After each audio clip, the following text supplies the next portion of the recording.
Can you guys hear me still?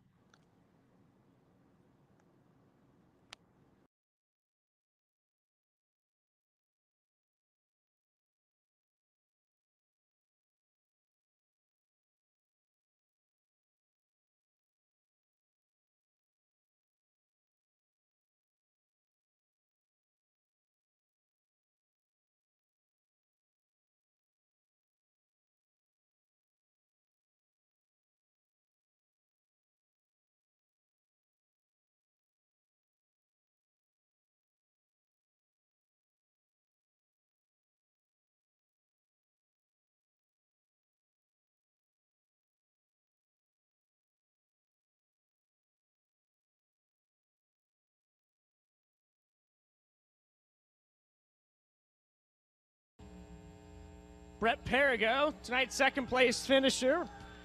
Plenty of fans here, Brett, and a solid second place finish. Yeah, I got to shout out the Turn 2 Terror Boys over there. They're all a bunch of good guys to hang out with, talk to. I really like them.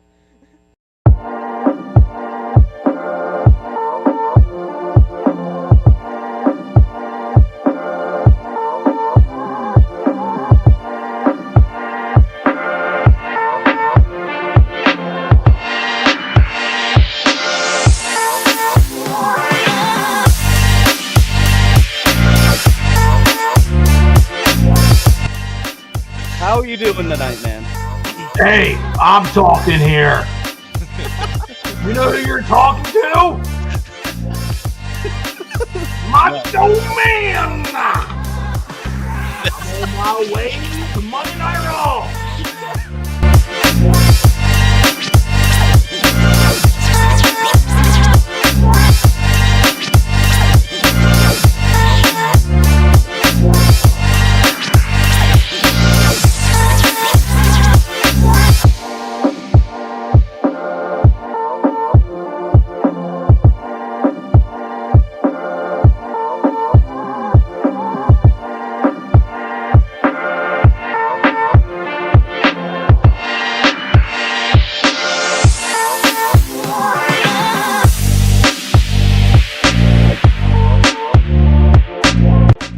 How do I want to answer the second one?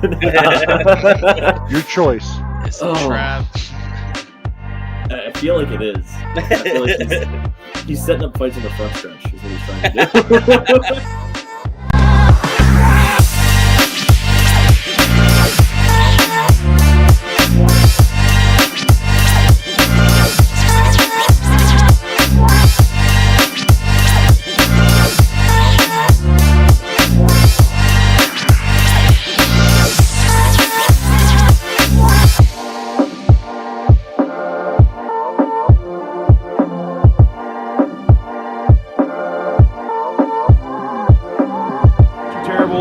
Port Royal Speedway. Got Devin Gordon with us. At Keen Motorsports Shop here with Kyle Keen.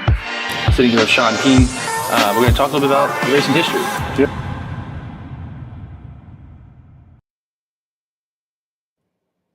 What's going on? Monday, June 24th, 2024. We are the Turn 2 Terribles. Jimmy here with Jay-Z. Chris is not going to be able to join us this week. He is down in Charlotte this week, so I hope he has a fun time down there this week. Jeremy, how you doing, man?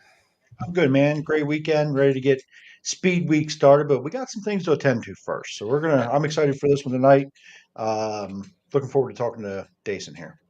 Yeah, we got Daison Pursley on the show. We're going to bring him on here in just a second. He was going to come on last week, some conflicts, so he's able to join us tonight, which is great. We're going to get to talk to him for a little bit, and then we're all, like Jeremy said, we're going to talk about, we're going to recap everything from this past week, all the racing action here in PA and otherwise, and then we'll also take a deep dive in to PA Speedweek and give our predictions and our thoughts on it. So, thanks everybody in the chat. If you guys got questions, make sure you guys are putting them in the chat. Brad, I see you. What's going on, man? Hope you're doing well. Matt, how you doing? Good to see you guys in the chat. So without further ado, let's bring in, well, we were going to bring him in and he just dropped. He's coming back. There he is. All right, let's bring him in. Daison Pursley. Daison, thank you so much for joining us, man. How are you? I'm good. Thank you guys for having me. Appreciate it. Yeah, man. Hey, we really appreciate a few minutes here. I know you're a busy guy. So where in the world are you right now? I'm actually in Florida visiting my girlfriend. We had that stretch off where I got rained out no matter where I went. So I took advantage of it and came to see her. So in a matter of like 2 weeks, you were Pennsylvania, all over this area, North Carolina. You were supposed to be back where this past weekend? Was supposed to be at Huset, racing Wednesday, Thursday, Friday, and then was going to go to North Carolina, or sorry, not North Carolina, Wisconsin, in the non-wing car and race Saturday, Sunday.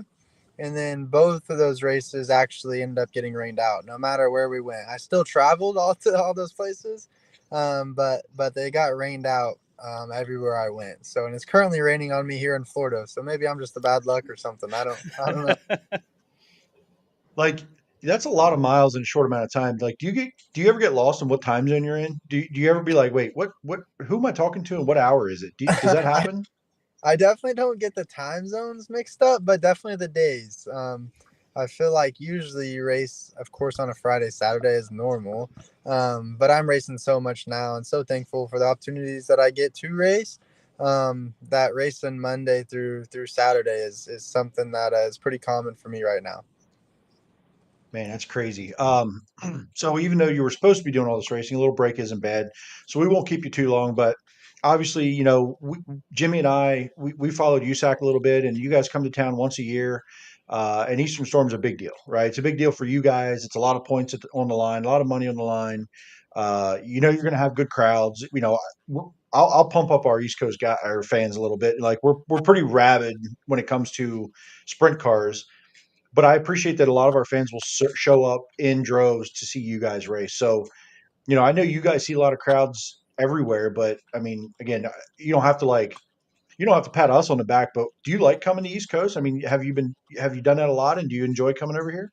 Yeah, most definitely. I mean, I think of course, it's wing sprint car land for sure. Like, there's just a lot of local wing sprint cars up there. But I mean, even the micro scene, like when I was growing up racing, like, I mean, like the Hyper 600 Speedweek thing, like I've ran that. And I mean, I got my butt kicked every time I went up there. Like, it wasn't like I just came in and was fast. And like, I mean, I was competitive, but definitely not like winning every single night. Like, I feel like the year that I was there, like there was a new winner, I think every week, and then I ended up finally winning at Lenko. But like those tracks and stuff, like Action Track and Bridgeport and like Linda's and stuff like that, like they're just hard. Like, and the local 600 racers around there are just really, really good. I mean, you're seeing it now with Steven Snyder. Like, he's traveling now and it's just unbelievable. And Steven is, probably the best micro driver, I would say, right now for sure. And he comes, I guess, out of Maryland, but he races in PA, everywhere. So, yeah, I think, PA from the micros to the midgets, and even, I mean, to the non-wing sprint cars, and of course to the wing cars, like they just have so much talent out there. And then when they do get to come back to the Midwest, like Briggs, of course, Alex Bright, like those two I've just got to race with here recently, and kind of in the micro ranks as well too. Like, they're just phenomenal race car drivers. So yeah, hopefully in the future I can come and race wing cars out there. And but nonetheless, the fans out there are, top notch. They either really, really hate you or they really, really love you. And it's just cool to have the boos, and then cool to have them cheer for you as well. And I'll tell you what, there's no way you didn't make fans at Port Royal. So again, we don't have you for a ton of time. So I want to get right to that. And man, tell us how that went from what you can recall those last maybe 10 laps, and kind of walk us through that and how that looked. I know what it looked like where I was standing, but tell me a little bit about those last 10 laps and what's going through your head and kind of how you lined all that up. Yeah, the SilverCon racing is still new to me, for sure. Like, that was only my second race, and like it really, like the two races that I've done, Belleville and Port Royal now, like they're not really, I mean, they are SilverCon races for sure, but like it's not really like your typical like mile, 100 laps, like save your stuff. Like, you kind of just treating it like a sprint car race. So like as soon as the green flag dropped, like I was just hammered down, like not saving absolutely anything at all. Matter of fact, I think I bent more stuff than I did saving during that go. But yeah, like I just treat it like a sprint car race. So I'm excited to get to the miles and kind of see what that that's like the speed and like the, taking care of your tires and like the fuel and all that stuff. But the half miles, like, it's weird saying a half mile is a small track, but the half miles for stuff are just kind of like a sprint car race. So was able to run double duty, of course, at Port Royal. And then, I mean, I just like Port Royal, like no matter what car it's in that I've driven there. I mean, I've only driven a non-wing car and a crown car now, but just watching wing cars there and just absolutely anything, like it just kind of fits my driving style, I guess. Like it's just fun, right against the fence, technical. And I think definitely that night it was pretty curved up on the fence where there was kind of no room for error. And a lot of people like didn't want to go up there per se. And I think that they didn't want to go up there in the crown car, especially with just because how heavy it is and how big, and just it just really doesn't make much sense to do that for 50 laps. And I don't know if I was smart enough or dumb enough to do it, and I think I just didn't know how bad the crown cars, like, I don't know, felt up there. Like it didn't really feel great, but I was still making enough speed that if I was to drop down to the middle behind Justin or Brady early on, that like I don't think I was ever going to get around them. So it was just kind of just one of those deals where I just like went up there and hope for the best. And then, I mean, definitely didn't put 50 solid laps together. Like I think I made 5 good laps and then made like 2 mistakes, then 5 good laps and made like 3 mistakes. Like it's just kind of like a risk for reward for sure. And I was just got, kept getting closer to Justin the last handful of laps. And then he was getting screwed up by the lap cars. I was like, for sure he'll try something different. Like there's no way Justin's going to follow these guys for, 15 to 20 more laps. And then sure enough, like he just never really moved up. So yeah, it just kind of gave me the opportunity to get up on the wheel a little bit harder. And Spotter said there was like 5 to go, and I was like 5 car lengths back. So I was like, well, I think I can win it, but we're going to have to find out. So started running it probably way too hard. And then I think I got on the backstretch wall, like just trying to get as much grip as I could off of 2, and then hit the backstretch wall, and then like ended up losing a lot of car links. And then I want to say he slid the guy in 3 and 4, a lap car that is, and then just kind of like slowed his pace down a lot. Like just the crown cars don't really slide across the slick that well. And then he slid across the slick, and then I was able to get a run, and then pulled the slider in 3 and 4 the first time, and he crossed me over, and we had that little contact off of 4. And then drag raced him into 1, and he like pulled a perfect slider. If I kind of got on the brakes too hard too, and slowed my momentum down, and then he went to the bottom in 3 and 4, and it just kind of left me no choice but to rip the top and come out with the win, or probably land on my head. So just very fortunate enough there that we were able to pick up the win. It was cool for sure, and to do it in front of that crowd is absolutely phenomenal. I'll be honest, I was standing in 3 and 4 and coming to the white. When you guys made contact and you hit the outside wall, I thought there was zero chance you were coming back around with a full car intact. Like you hit the wall pretty hard. Did it feel like you hit it hard from the seat? Definitely hit it hard there. I mean, I felt like, even in the sprint car race, like I hammered it off of 4 so many times. Like I just could never get off of 4 like exactly how I wanted to. And I think, Justin and I, we didn't make like huge contact, but we definitely made contact. And then it just kind of sent me into the wall. But I'm same thing as you. I thought I was going to either land in the flag stand or just into turn 1. Like I just thought it was going to be big. But yeah, luckily we kind of squeezed through there with just a little bit of contact and no really foul, I guess you could say. Yeah, it looked like it was going to be very big. And when I saw you guys disappear down into 1, I was like, there's no way they're coming back side by side or both of them at the same time. So, man, congratulations. Second career start in a Silver Crown car. And I guess kind of that transition, like you said, I don't think that's easy for everybody, but the fact that it kind of raced like a sprint car in that regard with the track and it, being a small half mile, probably helped a lot, I'm sure. But man, the journey you've had the last few years is nothing but exceptional and unbelievable, really. If you go back a couple of years, could you see yourself here right now in top 5 in USAC national points, winning a Silver Crown race, winning a Wing 410 race already this year? Could you have go back a few years to your accident and your recovery? Could you see this today where you're at? Absolutely not. For sure, definitely not, towards the accident. The accident, my life just looked a lot different. Really didn't know what was going to happen or what was, in the future. Just kind of took it day by day, and was able to get through that, and was able to, start racing I would say heavily again last year probably, but then again, like this didn't have the best year. Like just didn't win a USAC race, or I guess a USAC points paying race. Didn't win one of those, and then didn't really win that many midget races as I thought I was going to. And it was definitely a trying year. Like just didn't think I would. Like I knew that I could do it, but I just didn't know if I was going to be able to do it at the level that I wanted to compete at, which is have a competitive shot at winning every time I unload out of the trailer, and we just weren't doing that in 2020. I guess would be 3, and then got hooked up with some really really good people this year with Chad Boat and CBI with the midget, and then had a phenomenal Chili Bowl, of course, and then went to Florida with the 21 AZ and ran really really good with them. I knew their car was going to be really good, and it was kind of just up to me to like put all the pieces together. And yeah, I mean their non-wing sprint car is, I mean, it's fast as can be. So yeah, just got hooked up with a lot of good people this year. And then the 21 AZ, the Burkharts and all them wanted to build a crown car as well. So I was like, oh cool, like try something new, might as well. And then it turns out to be again on rails as well. So just all the opportunities that I've been given this year definitely make my job a lot easier. And then to even put a 410 wing win into that category as well this year is something that, I mean, 2 months ago, or at the beginning of the year, like I was questioning people on how do I get into wing sprint cars, because that's something I want to do.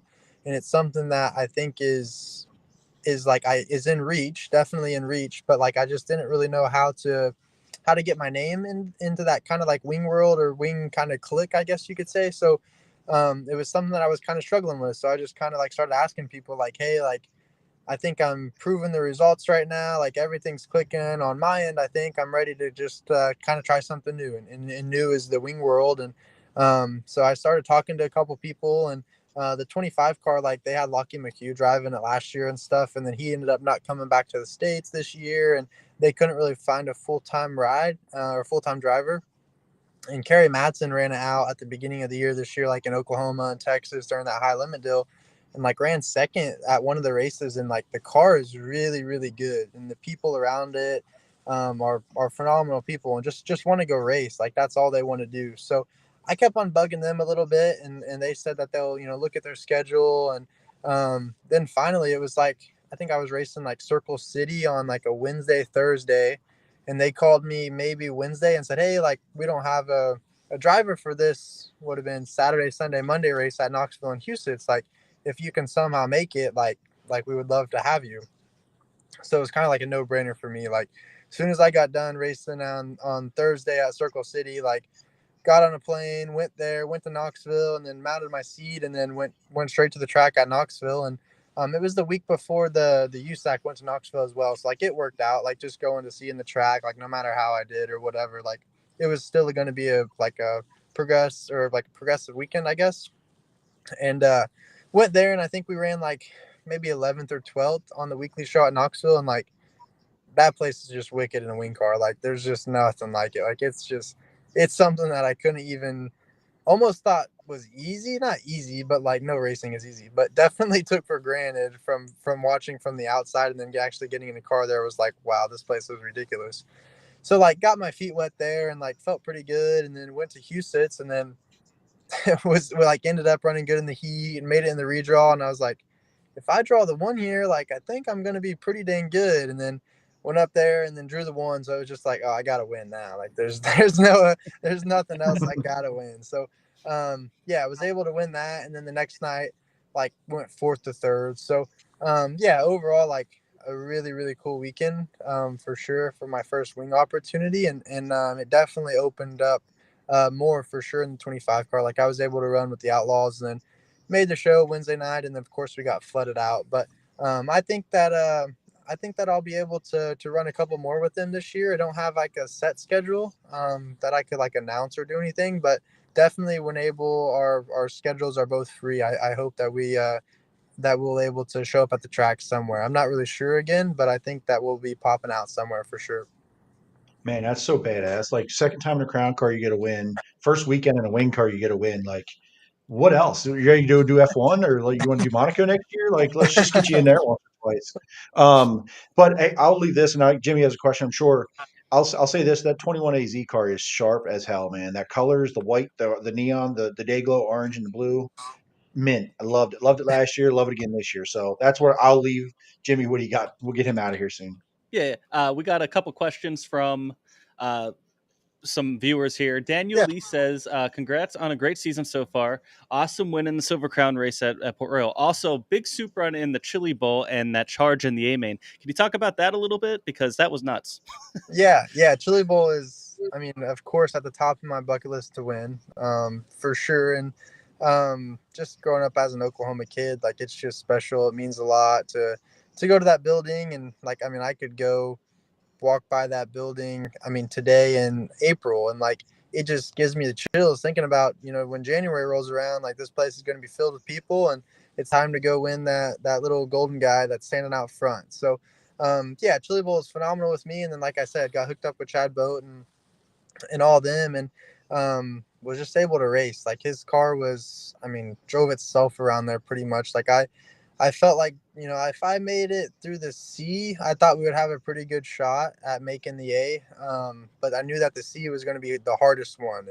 And sure enough, it came down to literally coming out of 4. Like I barely got the last transfer. So was able to make it out of that, and then felt comfortable enough in the B that as long as the track kind of widened out, I definitely could make a charge at this deal. And then we ended up doing that. And then it was like in the feature, it was just kind of like, okay, like see what we can do now. Like we're fast enough, car feels great, but like might as well try again. So then we were able to try again, and then ran all the way up until 4th until the rubber came in. Of course, there's people like on social media like think that like I maybe could have won it, or like Logan wasn't that great, or the track took rubber or whatever. But like I don't know. I think I found the rubber before everybody else. So like if it wasn't for the rubber, then maybe everyone's just kind of like ripping around the top and I don't really make a charge. But like, I mean, I would like to say I would have won if the rubber didn't come either, but like I don't know. I think the rubber might have helped me like sneak by those guys that were ripping the top, and I was able to like find it on the bottom and like get by a few before they realized it. So it's hard to tell, but nonetheless, yeah, Chili Bowl was a phenomenal run. And just hopefully I don't have to start in a D main and 24th in the future this year. That's awesome. Just a lot of people in here. Just trying to scroll through here. Steph says, congrats on the win at Port Royal. I mean, you could be talking about any win because you've been winning and everything. Chris says, long-time listener, first-time caller. Love you all. Thanks, Daison, for joining in. He's usually on the podcast, but he's on his way to Charlotte right now. What's going on, okay, Chris? Got to give you a shout-out. Great race and great job on the win, says Randy Kopp. Marie Beasley says, hey, Daison, great to celebrate with you and the family at Port Royal when you won the awesome Silver Crown race. Just a lot of people just giving you a lot of props and everything. How about if you were to get the opportunity, maybe to, because we're, wing country here, what track would you want to race at the most in a wing car around here? I mean, that's a good question. Like, of course I would be dumb not to say Port Royal almost, but I mean, Port Royal's at the top for sure. But I would say Williams Grove. Like, to master Williams Grove is, I mean, it's just another unique track that like there's nothing like it. So to be good at those, like Port Royal and Williams Grove, like to be good at those places is, I mean, would be definitely challenging. And then of course Lincoln too. Like I feel like it's long straightaways, tight corners. Like everything about PA tracks is just tricky. Like it takes time to master those things, and it takes like, I mean, good equipment, last everywhere. I guess you have to have good equipment to go fast, but like just a combination for sure. And then the PA people, like the people who race there weekly, are no joke. So yeah, I would say those kind of 3 tracks, I guess. But Williams Grove for sure. I feel like it's just tricky, and it's its own animal that you kind of have to tame on a different level. Yeah, so you hear that? That Twitter account, Huset's Heckler. Huset's is easy, okay? Come to PA. That's where it's hard. Okay? Yeah, he got nothing. He don't know. No, listen. All right. No, I'm just kidding. I'm kidding. I don't know the guy. But yeah, good call. But I will say this. Are you an iRacer, Daison? Do you do iRacing? I was a huge iRacer. Like during COVID and stuff, like, I mean, I was pretty much like a little nerd. I lived on that game because there's kind of like nothing else to do. Racing shut down. Like everyone was on iRacing. So it was kind of just like a thing that I enjoyed doing as well. And I think it's like people, say like, how do we get to practice? And it's kind of, that's about our only practice we get. Like, it's as close as real life as you can get. And I think you can take some things from iRacing, like with a grain of salt, and translate it into real life stuff. But like, I don't think it hurts you. I think racing on iRacing all the time is definitely a good deal. But since I'm traveling so much, and I mean, I don't really like have a place to stay. Like, I don't own an apartment or, rent a house or anything like that. Like, I just travel up and down the road. So I don't really have a place to set my simulator up like with me or anything like that. So I've kind of slowed down the last 2 years, I would say. But at one point, like I was loving on iRacing a lot. So let me ask you this, and we have some friends that do race in real life and do iRacing with us, but you've obviously on iRacing had to have taken a wing car or non-wing car around Williams Grove. Are the visuals similar? Because I know it doesn't race the same. There's it's not even close to the racing. But do some of the visuals give you some similarities? Like when you got out there, and you went around the racetrack in a non-wing car, going, "Okay, I've seen this before from this kind of this vantage point." Definitely. I think that is one thing that's very accurate. Like iRacing, I mean, goes and scans like literally everything, like from the grandstands to like a flagpole being here, an infield tire being there. Like it is very, very similar. Like when I rolled into Williams Grove, like I felt like I've been to this place a million times, but like from the outside, I'm like, I've never seen this place before, but it feels like I've been here once I got to like the infield on the back straightaway. But like it just looked totally different because of course you have like a picture of your mind on like what the parking situation looks like or how rigs get in and out of this place, but like it was just totally different than like what I had pictured in my mind. So yeah, like I would say that definitely for some reason, if it was iRacing or if it was just looking at pictures or watching on Dirt Vision, like something made me kind of think that way. Like I've been here, but it still looks way different on the outside than it does the inside for sure. That's all I got, Jimmy. I know we've already taken up 25 minutes of his time. I don't know how much we allotted for you, but man, it's like a pleasure to meet you for sure. It was a pleasure to get to watch you in Central PA here. Yeah, I look forward to having you back in some version of a race car around here because heaven knows where you'll show up in what fire suit and what race car. So good luck to you in the future. Jimmy, I'll let you finish up, get him out of here. Yeah. I just have one more question because you're going to Macon this weekend, right? Mhm. How similar is that to Action Track in Kutztown? I would say that it's like the straightaways might be a little bit longer too. And then the corners are like definitely way wider. Like I feel like you could barely get like 3 wide in a sprint car there. Like when we were doing the 4 wide salute for say, like it's tight. Like I mean, if you flick your steering wheel, you're gonna hit the guy next to you. So like I would say making like throughout the corners is definitely wider. So like it kind of like helps you build those two grooves of like racetrack. And then but I mean Action Track, like phenomenal race again this year too, like it was the last year. So like it's hard to say Action Track's too small when it produces racing like that. But Macon is definitely on a little bit bigger scale that doesn't quite get so like I guess annoying when you're racing people like when they're sliding up from the bottom and stuff like that. Like you can like if you're faster than them, then you can just kind of blow by them. Or somewhere on Action Track, like I felt Briggs was a little bit faster than Logan, but it was just like Logan was just good enough to like be annoying almost and just kind of stay out ahead of him.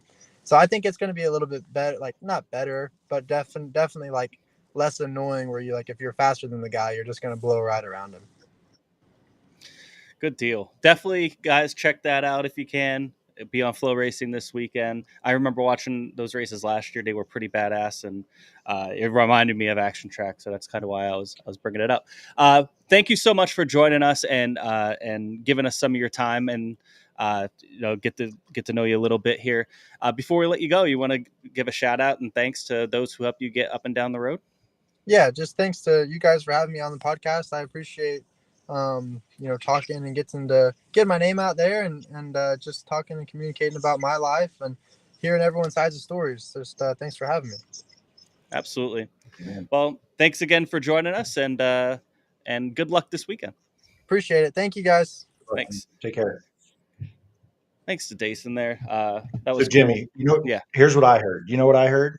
Hmm. If you own a car in Central PA and you want to have a second one or you need a seat filled, give this kid a call. Yeah, absolutely. He's going to learn a lot. He still has a lot to learn, but he obviously can quickly adapt and he wants the opportunity to do it. So I know, our fans are always wanting to put our young guys in a race car. But if you, again, he wants to be in that world a little bit.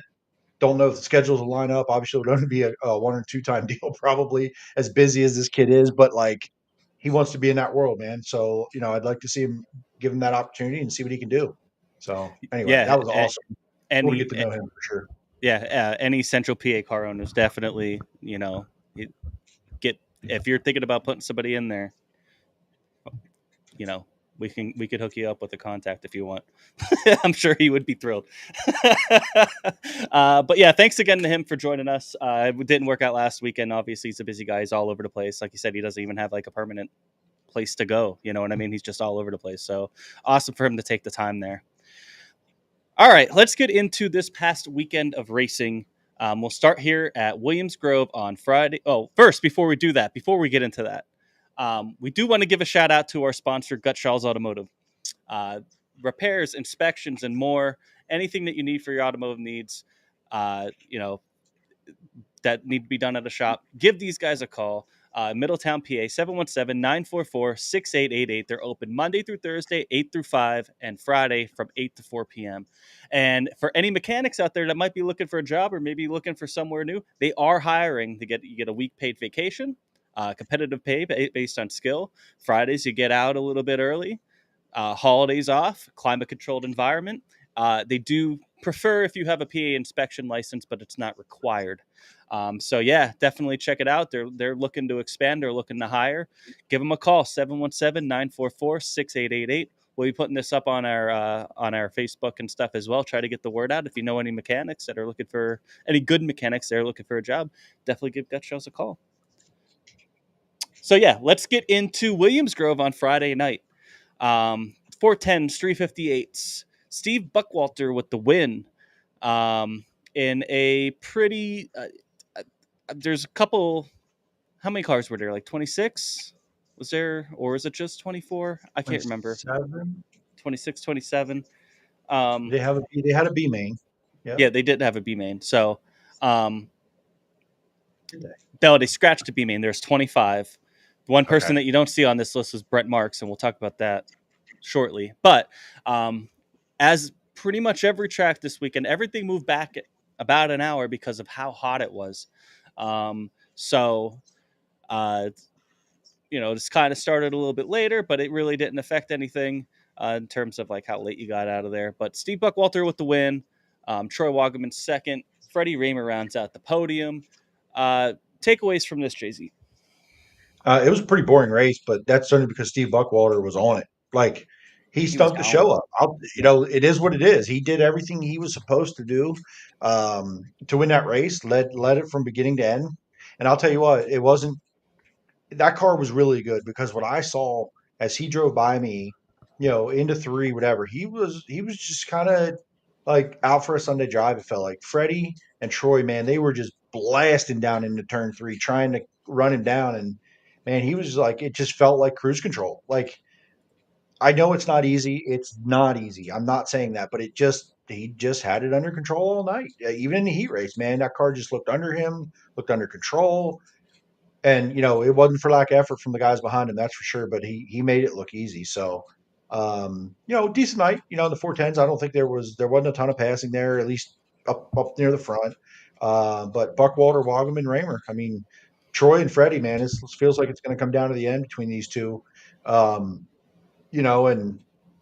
we'll see. We'll see. But neither of them are clicking off tons of wins. They're just always up front here. They're always up front. So they're going to definitely, whoever's going to win this is going to need to have more wins for sure. So we'll see as it keeps going on. But some big ones coming up here, Williams Grove soon. Ryan Smith with a P6 there, really good run. Lucas Wolf, another top 5. Austin Bishop started up front, ran P4, hung in there. Cody Hartlaub, another top 10. Cameron Smith on a top 10. So just some really good runs by these guys. Again, not the most exciting feature I've ever seen. And yeah, we got a late start, but listen, we did not skip the fireworks. We got to see fireworks, Jimmy. That's all that matters. That's all that matters. That's what probably half the people went there for. Nobody's really there to watch racing. I would have been there for fireworks. If they pushed the start time back and then skipped the fireworks. They did not. That's true. Yeah. No, absolutely, man. I just definitely would want fireworks. That's one of the best things. A couple other just quick storyline. Troy Fraker, 18th. Hunter Mackison coming out with a rare start. Aaron Ott out of nowhere. Yeah, just a couple names. When you start reading them off, it's like Todd Zinn. I don't even know. I don't even think I've heard that name before. So It's been a few years. Was more of a Lincoln regular for a long time. 410s, 358 division. For a while was regular and then sort of on and off, and just haven't heard that name in a while.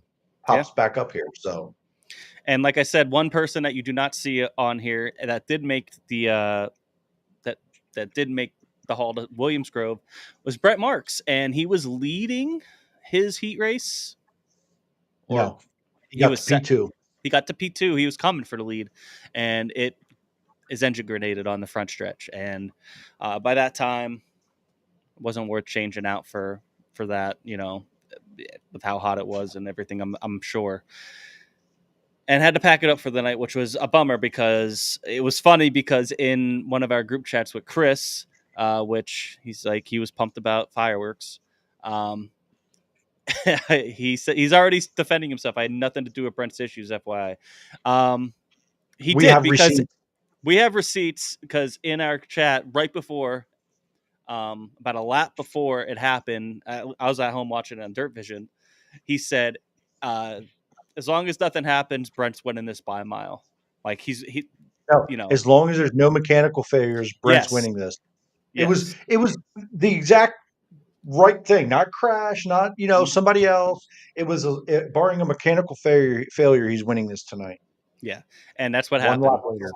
So, Brent, if you're listening, you could blame Chris Lynn for your troubles on Friday night. So that's a bummer, but obviously he'll be back. But yeah, like you said, kind of, I don't want to say a boring race, but just Steve kind of held his own and just kind of locked it down. 358 feature, Adam Carberry with the win. Good to see that. He's been just in the 358 this year. Usually a URC guy, and we'll be talking about that maybe a little bit later. But got the 358 out, has been running mostly Lincoln, gets a win here at Williams Grove. This one was much more entertaining. Zach Doolin gave Adam everything he had throughout that race at times on the initial start, after a restart. Like, he was throwing everything but the kitchen sink at Adam, and Adam did his job, man. But these guys it was a battle. There was a point where like Logan Rumsey, Derek Locke, Seth Snoke, Jaden Wolf, Chase Gutschall, and Cody Fletcher, and Kyle Spence, like that 4th through 10th was an absolute hornet's nest. It was wild, like slider line, top, bottom, momentum. Somebody would, kind of slide up in front of someone, and then another guy would go below him and get 2 cars. It was wild. Like, the track was wide. Guys were willing to go up and run on the curb. But Adam Carberry, man, he put the wing back and did his job. So congrats to him, his first career Williams Grove win. And he comes into 358. So, I'm getting to know Adam a little bit, not know him, but like I knew of him. I knew what he raced. Probably one of the smarter guys out there right now to go buy a 358 in the off season, because the guys at least get in a race. This URC, man, they have the worst luck with rain. They did get a race in Sunday, barely, or Saturday night, barely, right? Because of curfew and rain that delayed that. The only rain in the state seemed to hit BAPS apparently before it got started. So they just haven't had any momentum as far as getting races in, and then there's not a lot of other 360 racing around unless you really put the miles on and travel. So good for him getting a 358, and he's really shown some good speed this year and starting to put it together to compete for the wins. So 358 division, man, look at this rundown. Like, it's tough. It's a tough division. Matt Finley has a win finishing 11th. Frankie Herr has tons of wins finishing 12th. It's not easy to do, man. Like, this is a difficult division, and even the rundown from Lincoln we're going to get to on Saturday night. Look at the rundown. It's tough. It's a tough field. Yeah, it is. And even, it's cool to see that division thrive, even though it's like only centric here in PA. But it's to the point where, like we said, Adam's on a 358 and coming to run so he can at least race. You know what I mean? Because URC, one, they already have a limited schedule, and 2, half of them have been rained out. So good for him. For first career Williams Grove win, so that's good for him. Anything else? Any other takeaways from Williams Grove on Friday night? No, I don't think so that I could jumps off the page at me. Pretty clean race. You know, there wasn't a lot of banged up stuff and equipment. I think there was an accident early in the night. I think at Galloway, maybe. Had a little bit of an incident early on there, but pretty clean night overall, other than a $60,000 motor grenadier for Brent. But pretty good night otherwise. How did people manage the heat there? Was everybody kind of okay, or? Well, I mean, I'm fat and I sweated my ass off until I got home. So, I mean, I think so. I didn't see any ambulance rides for people passing out. So, it was hot, but I think once the sun got low, I mean, it was still hot, but it wasn't that searing heat from the sun kind of deal. It was hot, prepared, stay hydrated, and keep rolling. Ampe said we sucked a bag of dicks. It's all right. It's all right, Ant. You should have raced faster instead of sucking a bag of dicks, my guy. You should have went faster. So that was Friday night at Williams Grove. Well, let's go to Lincoln, and this is something, Jay-Z, you've been calling it for weeks. Matt Campbell's going to get a win, and when he does, it's probably going to roll out, and he's going to get a bunch. Well, Saturday night that happens from ninth. Was it 8th or 9th position that he? It was 9th. From 9th position, he comes and passes a lot of really good cars, especially at Lincoln. He passes Freddie, he passes Troy, and gets a 410 win here. First time in that car, getting a win there. Just a hell of a run. And you called it. Listen, when I saw the rundown, it didn't surprise me, but I was still like, oh shit, let's go, right? And then you look at who it was, and then you hear kind of the rundown of like how this happened. And Cody Hartlaub leads a bunch of laps. Troy Cody and Freddie got tied up behind a lap car, and that's how Cody lost the lead. And then it sounded like it was a really good feature. All things, all accounts of it. Again, you had to be there. I wasn't, but I'll go to sleep. I'm gonna take a nap. But time will now tell if this leads to more wins for Matt Campbell. He has not lost his confidence. He knows he can pass cars.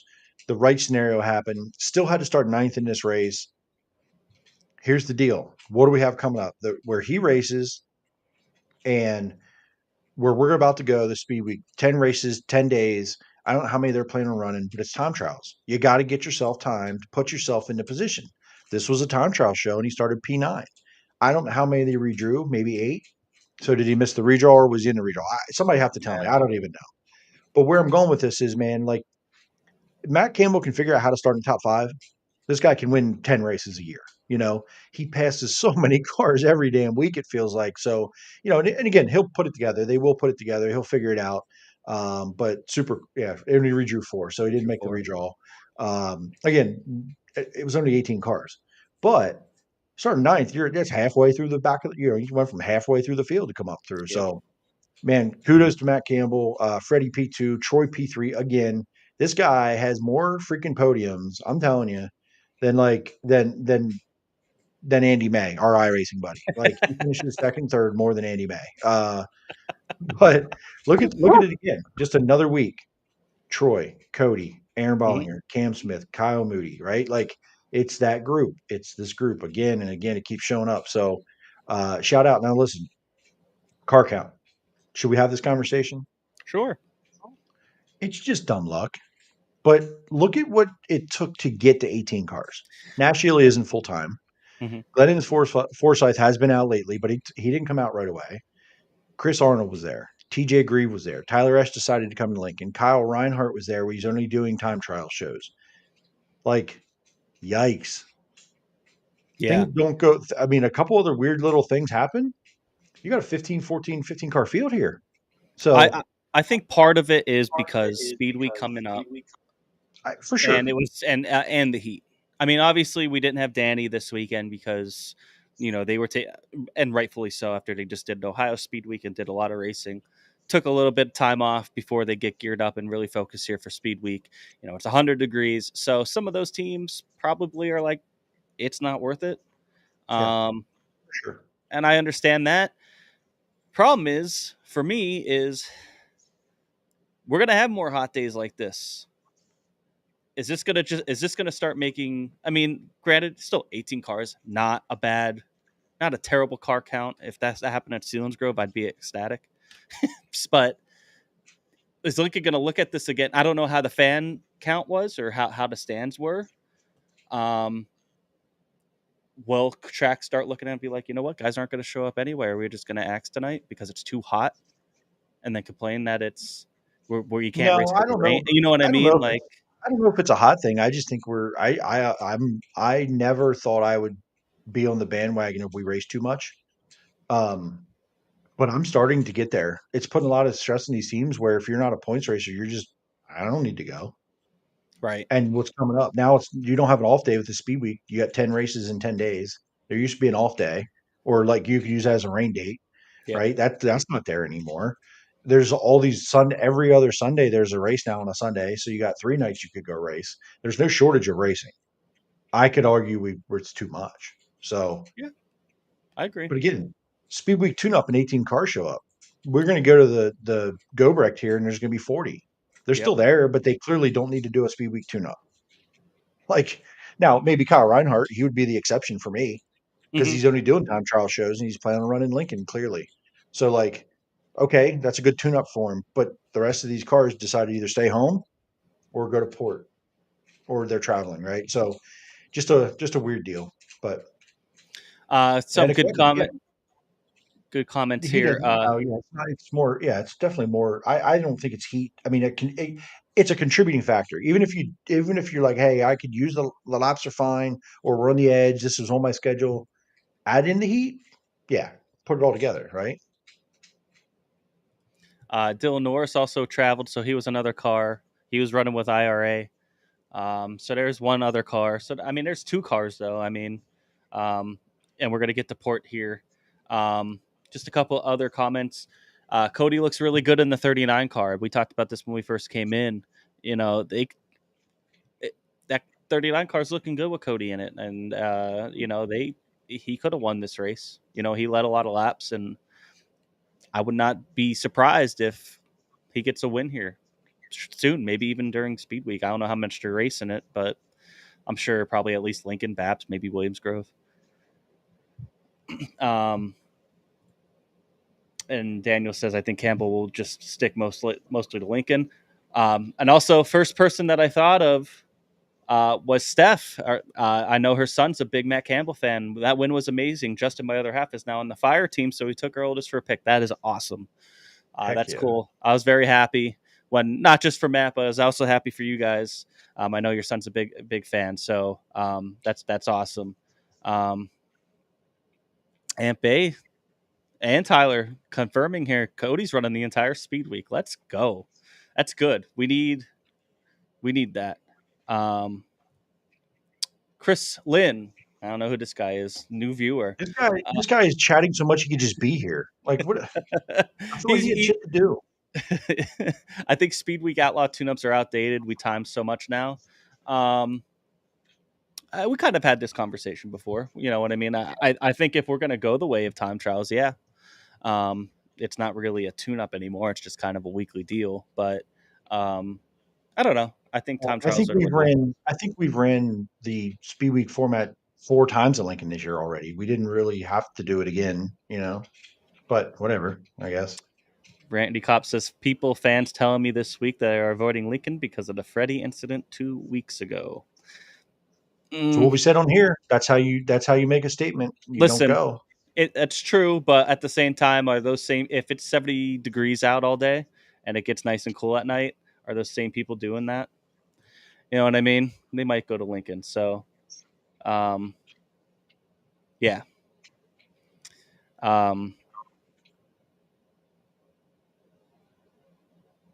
But yeah, we talked about that before. Let's go to the 358 side of things. Steve Owings with the win. Ashley Capetta got 8th. Jaden Wolf, Aiden Hare, Hammaker, Fletcher at round, going up to top 3 here. Logan Rumsey was 3rd. Jude Siegel was 2nd. 23 cars. I don't, like I said, haven't seen anything from this. So, you got any thoughts on this? Steve Owings doing what Steve Owings does, but I'm gonna put this out there right now. Just like we talked about with Williams Grove, this young group of drivers, Mhm. Jude Siegel, every week I can see him getting more confident. This kid in hot laps from where he started to where he's at today, and racing with he led laps I think a week or two ago. He won a heat I think at Williams Grove. I can see that confidence and he's young and I'm telling you, Jude Siegel will find his way to victory lane before you know it. But Logan Rumsey, right? Logan Rumsey's at a point where, like, if all things align, this guy would probably be 410 racing full time. And maybe Yeah. that's next year. I don't know. But he ran a 410 at Lincoln a couple weeks ago. He ran a 410 at Baps a bunch. He's getting the laps in the big car, and he continues to impress, in my opinion. Cody Fletcher doing Cody Fletcher things. Doug Hamaker sounds like spun on the start, comes back to fifth. Aiden Hare, Jaden Wolf. These two guys can't get away from each other. Capetta, Frankie Herr, Matt Finley. Again, Scott Fisher won a couple weeks ago, and this guy finished 11th. That's how good this field is. Kyle Yep. Spence has won races and finished 12th. Wyatt Hinkle has won races and finished 13th. Like, I know the Knights have to go right, but like that's how hard this division is and how difficult it is. And Steve Owens was his first win of the year, maybe the sixth 358 race of the year, his first win of the season. Yeah. This guy, there were times where he'd win 6 in a year, right? Like it's difficult out there. And I didn't think Steve would admit to that. And, talk to Doug and you talk to these guys. And, Hammaker now has finished the other week he was second to when Aiden won. I think the other week when Aiden won, he was second, finished second at Williams Grove. Like he's not dominating, winning every race. He could, I think, but like just has to, put it all together there. But like tough, man. It's a tough field. Second win, I guess he won at Big Diamond. Also, Hammaker spun out at the start, had to come from the back and got up to fifth. So who knows what it could have been. I was just going to say that. Derek Locke hasn't won at all this year when we're talking about that. And he's a guy that's been out there. He's been fast. He won almost damn near every race at Williams Grove just a couple of years ago. Yeah, swept that all but one race, I think, that year. Yeah. And he's running well, but, William Wagaman. Rogan Rumsey is taking baby steps before they go 410. Money situation, I think his dad and the sponsors they have are going to stay 358 until they fully ready to go 410. That's a smart way to go about it. And he's getting good laps. He's, at tracks, he's going to run out in 410s and with really good competition. So that's the big positive of the 358 division in this area. Any other thoughts? Like I said, this wasn't streamed anywhere. I don't think I've seen any highlights really from it, but we got what people have been saying online and everything. So, yeah. Let's go to Port Royal. This was a big story of probably the weekend here in PA. Right before the drivers' meeting, this was the Jim Klein. Yeah. This is the Jim Klein tribute race as he passed away. Was it earlier this year or late last year? And Sandy Klein, during the drivers' meeting, announced that it's going to be out of nowhere $22,000 to win. They didn't want to announce it early because they wanted to keep that money with the locals, and I think that's awesome. Just to put that kind of money up just for those, your local weekly drivers. That being said, you have Anthony Macri and Brent Marks, who got rained out Brent Marks was already going to be home, but Anthony Macri getting rained out at Huset's making the trek over. And man, they had a battle. Macri and Brent Marks did. What do you think about this race, JZ? It was awesome. Listen, I'm a Brent fan, clearly. So disappointed with second there. Macri did what he had to do on that restart to get the lead. I think, he talked about in victory lane. Anthony did about getting a little complacent the last bunch of laps, and Brent was just knocking the wall down in 1 and 2 to get to him. Certainly drove their asses off to have that in very Port Royal fashion there, right? And no discredit to anybody, including Chase Dietz or anyone else, but these two were the class of this field. Mm-hmm. And I know at times it was close, but it wasn't that close. I think this shows me in the big picture how much further we need to go for the traveling series come to town, and Brent and Anthony have that traveling type speed, come home and show you what they just boom, out front and gone. So again, not discrediting Chase and even Logan Wagner. Logan Wagner was leading laps and Brent got by Logan and then he broke. But like these two were the class of the field and just driving at a different level, it seemed like. It looked like. I don't know. Am I crazy or am I just being a fan? Nope, that's how it was. And we saw this kind of with them last year. They had a pretty good kind of little rivalry brewing up the past couple of years, them two guys, and they are on another level of speed when it comes to everybody else. And, they're really talented and they got everything clicking with their teams right now. And it's awesome to see them both, be able to battle hard like that. Bad break for Logan Wagner. Logan Wagner did go quick time. This was a time trial race and he started on the pole of this and was leading laps early, and he's going to be a threat, but he had a steering box break, and saw his post on social media. Somebody posted it of his suit just looking like Lance Deweese's did a few years ago at the Tusky. So just oil all over it. So speaking of Lance Deweese came from 18th to finish 9th here. Obviously, probably not the best weekend for him, but there was a lot of really good cars here. We talk about this division there at Port Royal weekly. I mean, you got Dietz, you got Logan Wagner, you got Whittle. Blaine Heimbach has been kind of in and out there. He races most of the time, but he got a top 5 here. Dylan Sisney with a 6th place. Austin Bishop looking good. Mark Smith getting a top 10. Mike Wagner is always really good there. TJ Stutz has been running there more. Kyle Keen, shout out Kyle Keen, 16th place finish. He looked good in time trials. There were 27 cars here, I believe. It was 27 to 28. They did have to have a B-man and send some home. So they had a good car count, and especially for nobody really knowing. Now, I have a feeling maybe Anthony and Brent knew that this was going to go up to 22,000. That's just a theory. They talked about it not just being like locals, but being Port Royal loyalists, and they both have been. So, Brent has won a track championship there. Anthony's won a lot of big races there, Tuscarora 50, among many others. So, I'm sure that they had an inkling, and I can't imagine Anthony just driving across the country for a $5,000 to win race. That's not just luck. So, I would say if it was going to be any race, probably this race, because he is the connection with the Kleins for sure. And if he was going to, it's that. But I think he also knew, like, hey, I'm committed to this. But if this isn't going to work out, I'm hightailing it home. So yeah, and I think Brent got word for sure too. They came in for the weekend, and he has to go back out. He's going back out the next weekend. So combination of a lot of different things. Weather out west. Brent's crew. He has a newborn, a little one, and one get home. They've been out on the road for a long time this year, so get home a little bit. Unfortunately, Brent did break that motor Friday night, but man, they put on a show Saturday. It was fun to watch. Absolutely. Port Royal just doesn't disappoint. And again, both Lincoln and Port, they pushed their start times back, which is, applaud to them, because I think that worked out for the best. Didn't have too late of nights, I don't think, even with, they had 42 305s with Logan Spar getting the win, and super late models with Rick Eckert got the win, I believe. So Logan Spar from 11th right? to the win, and Rick Eckert in a different car winning the race. Pretty wild. Rick Eckert, man, he's just ageless.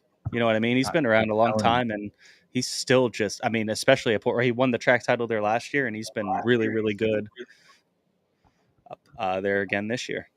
Any other thoughts from this before we move on? No, sir. Quick look at the Central PA points. With Danny Dietrich being idle this week, it has tightened up the top 3 here, with Freddie now only 69 points out of second, and Troy only 90 points. So they were like 120 or 130 back last week. So that's kind of tightened up. Macri's still there in 4th. Devin Borden, that was another car that was missing, but he would have been a Port Royal car. He was out at Skagit. He's 5th. Lucas Wolf, Chase Dietz, TJ Stutz, Lance Deweese, and Cam Smith round out your top 10. A couple other things from this past weekend. Obviously, Huset's Tuesday, the 4-day show. It's such a shame, to be honest. I'm not a huge fan of the actual track, but the facility looks beautiful. And as you can see from this picture here, completely flooded out. I was talking to Daison right before we went on, and because he was out there at Huset, and I was asking him if he got anything stuck or they lost anything. He said no, they got out of there a time, but they were rescuing people by boat, and there's a lot of people that probably lost their motorhomes and campers and everything, which is real shame. And he's like, I'd never seen rain like that before, like just how quick and how hard it came down out of nowhere. Like they knew it was going to rain, but not like that, obviously. So. There is a river there, so you're right in a flood zone. So, but it's a shame. That whole weekend that gets axed besides Wednesday night, which Tyler Courtney gets to win. And you could see here, I took this graphic from High Limit. They were gloating about their, all their drivers on this off week. You had Tyler Courtney winning the only Huset's race. Zeb Wise won one of the openers at Skagit. Jacob Allen went to go run with IRA and Maverick, won at Bloomington. Tyler Courtney also then, after Huset's got rained out, went and won a Tri-State. Corey Day won the big. I want to say he won 2 nights, but I know he won the big night there at Skagit. He won the Dirt Cup. And then Tyler Courtney last night, Terre Haute won. Is it Terre Haute or Terre Haute? Terre Haute. Terre Haute. Terre Haute. I think so. That's what I've always heard it as. I don't know if it's right, but that's what I've always heard. Also, Emerson Axum got a win with IRA. How about this? For even on the night that Houston was supposed to run, here's the IRA Maverick car counts from 4 nights of racing: 55, 47, 51, and then 37 last night on a Sunday. That's pretty good. That good to hear. They're trying to get that Maverick series off the ground. Obviously, doing co-sanction with IRA helps. But great car counts when they were getting more cars than Huset's got. And I'm sure some of that's because of weather and everything. And that's not I'm not throwing shade on Huset's. I'm just trying to get some props here to IRA and Maverick having a really successful weekend. And then, before I get to BAPS on Saturday, you have any thoughts on any of those? No, but everybody that wasn't in Houston looks pretty damn smart, don't they? Yeah. It was cool watching the Houston Heckler Twitter account all weekend. Getting absolutely grilled for being an asshole. But yeah. Yeah. And, he was just coping hard. He's like, and I get it. They're putting up all that money. Why aren't more people showing up? Well, as you can see that picture on the top left, that's why. And they do have a weather app. There is a weather app. And then Jacob was supposed to go to Houston and change their mind because of the weather. And he went after, I don't want to say after, he basically said, what, Jacob? He took a shot at him, said he was scared of something, competition. Scared of competition. Like, beat it, bro. Yeah. And then me and Chris were at BAPS on Saturday night. And like you said, the only rain in the area felt like it downpoured for about 10 minutes, but it was enough to delay everything on Saturday night at BAPS. And they did a good job of getting the track reworked in because it was a downpour and it was hot. After it rained, the sun didn't really come out. It still stayed kind of cloudy, overcast. And then it got dark. So the sun never really came out to help dry the track out. And it was heavy. It was heavy. Me and Chris were scraping some mud. So we were at Brett Perigo and Craig Perigo hanging out with them. But the URC feature went over an hour. They had a hard time getting this one in. In the heats, Joe Cotta went through for a wild wreck. There was probably one of the worst. I've only been to BAPS maybe like 6-7 times now, but that was one of the worst ones I've seen there. He went from he started biking at the entry of turn 3 and ended up at the last billboard at the exit of turn 4. It just completely went flying throughout the entire corner. So glad to hear that he was all right, but he ended up tearing up that car. Reese Nowatarski just dominated this race once he got out front, which I think he ended up starting on the pole after there was a lot of different stuff going on. Ended up leading, had a pretty gnarly curb, and never got up to the wall in either corner because it stayed kind of heavy, and it was, it was curbed up, and it was if you got in the fluff and the wing car especially, it was tough. There was a lot of wrecks. They ended up having to do an open red at one point, had a couple other red flags, and it ended up taking us all the way to about midnight where the curfew was, and the other 3 features had to get postponed to another night. It's the sportsman, wingless sportsman Craig Peregrine, shout out to him, got the win. In the makeup feature, now they have another feature from this show to go make up in August. So, yeah, that was it there. But they had a good car count too. Derek Locke was there. Tyler Rutherford ended up with a not great night, but he looked fast. It was his 21st birthday. I believe that night they kept saying, and ended up with the junk car. He was running up in the top 3. Not a great ending to their night, but looked fast. But that was really about it. Shout out to BAPS for getting that in because they had to deal with a lot of different stuff. Not only the rain, there was a very good crowd at BAPS. I was very surprised for it being a weekly show and how hot it was. There was a nice crowd there.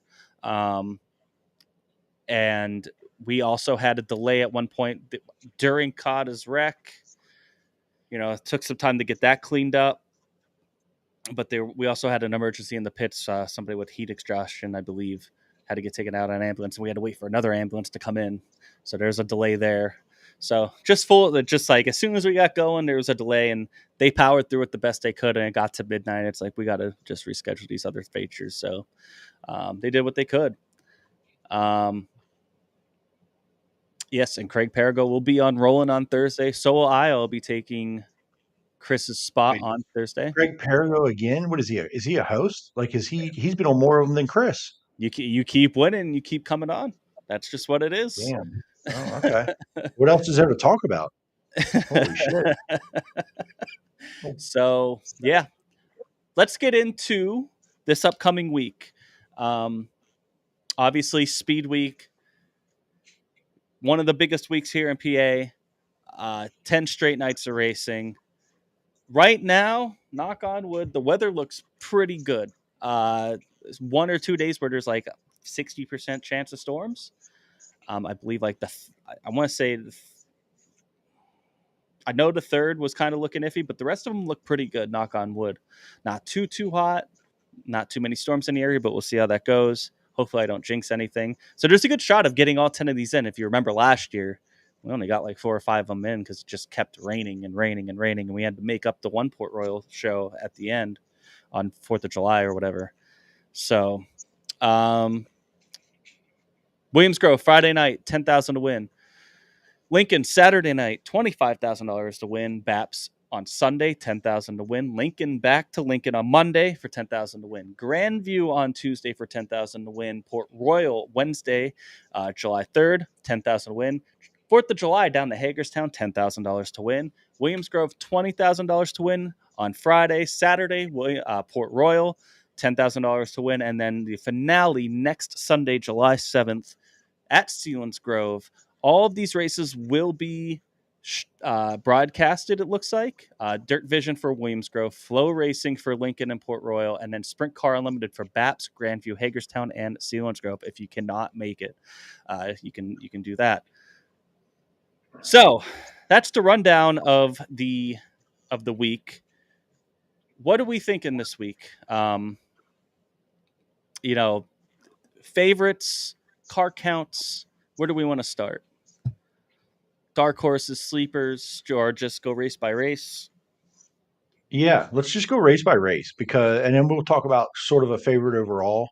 I don't know if I've put like hours and hours of brain power into every race, but I have general thoughts, and I certainly can be wrong. And no one's going to be able to revisionist history, right? We can put ourselves out on a limb here. I don't mind, and I can look like an idiot, but I have thoughts for sure. So let's start with Friday night, Williams Grove. $10,000 to win. It's essentially an expensive weekly or a better paying weekly show, right? So, but everybody will be there if you're going to be there. If you're a Williams Grove person, you're going to be kicking this off. If you're not going to be running the next night, so here's where I'm at with this. If you're a Williams Grove regular and you're a Port Royal regular and you're not a Lincoln guy, you're probably going to be at Williams Grove, right? You're not going to do a back to back. There's not a Port Royal race the next day. So Williams Grove, I think you could see 30 plus cars. I think 35. I do believe that on opening night. And if I look at this rundown, and you're gonna have Macri, Dietrich, Freddie, Troy. Yep. Opening night, it's hard to not take Macri, right? Time trials, the format, overall speed, Anthony Macri, opening night of Speed Week, Williams Grove. I'd be hard pressed to disagree with you there. I think about 30. I think the average car count's going to be around 30 for the whole week, 30 to 32. I think you'll have some nights where maybe you close in on that 40 mark. I don't. Daniel Lee asking, do we know of any invaders coming in? Emerson Axum. I haven't heard any of that. I don't really know. I haven't heard of any invaders, but I have heard of. There's been a couple guys that have surprised me that they're going to run the entire speed week. Troy Wagaman's going to run the whole thing, which is going to be awesome. I did not know Cody Hartlob was going to run the whole thing. So I think if you get the more people, more cars we get to run the entire thing, obviously the better car counts. But sometimes you hit that wall around Tuesday where guys maybe have had a bad first 4 days and it's like, it's not worth it. So that could change. Friday night, yeah, I'd be hard pressed to go against Macri. Troy's looked really good though. I mean, he's been fast in time trials. He went quick time on Saturday night. Did he go? Who went quick time on Friday night? Was it Troy? I don't remember. I don't remember either. But he's always up in the top 2 or 3, no matter who's around. And honestly, if he continues to do that all week, and especially these first 4 nights here are a good setup for him for the rest of the week because your tracks he's really good at and runs at all the time, times well. I think he gets a win in one of these 4, and I could see him winning for opening night at Williams Grove. Yeah, that's where I go. I say about 32, maybe 35 cars. 35 might be stretching it. But you start seeing cars come out of the woodwork for Speed Week, because they just like coming out for it. You know what I mean? They don't necessarily run the whole thing, but Brent Marks, I don't believe. Brent will not be. They race this weekend Yes. out west. He will be back to run the Mitch Smith on Friday. He will run, he's going to run the 3rd, 5th, and 6th. He's going to run Port Royal Wednesday, Williams Grove Friday, and Port Royal Saturday the 6th. That's on his schedule from early in the year. So Highland guys, you won't see until they race this coming weekend. If they come back, if they want to be around here, if they even get here, you probably are hard pressed to see Monday earliest. Right.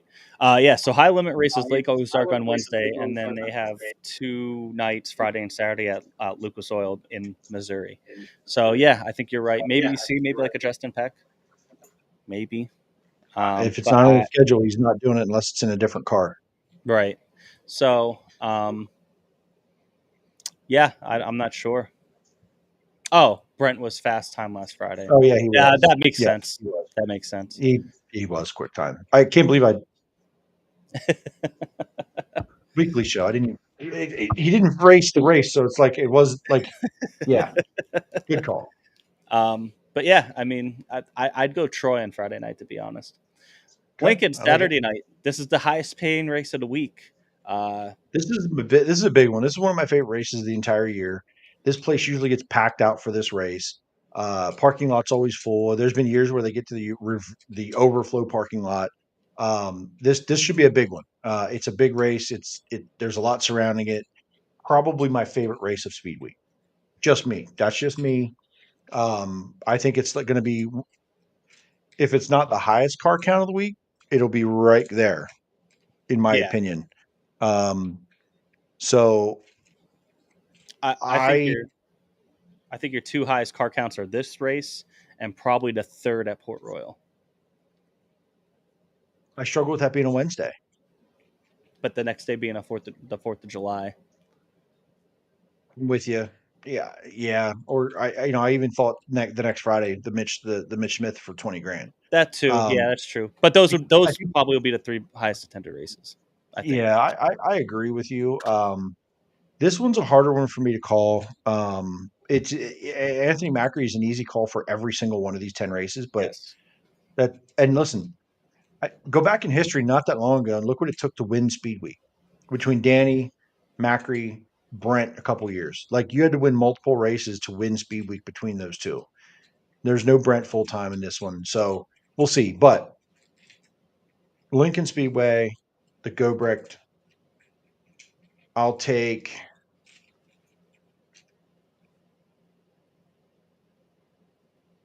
I'll take Tyler Ross to win $25,000 on Saturday night Hey, at Lincoln Speedway I like, for the Kevin Gobrecht Memorial.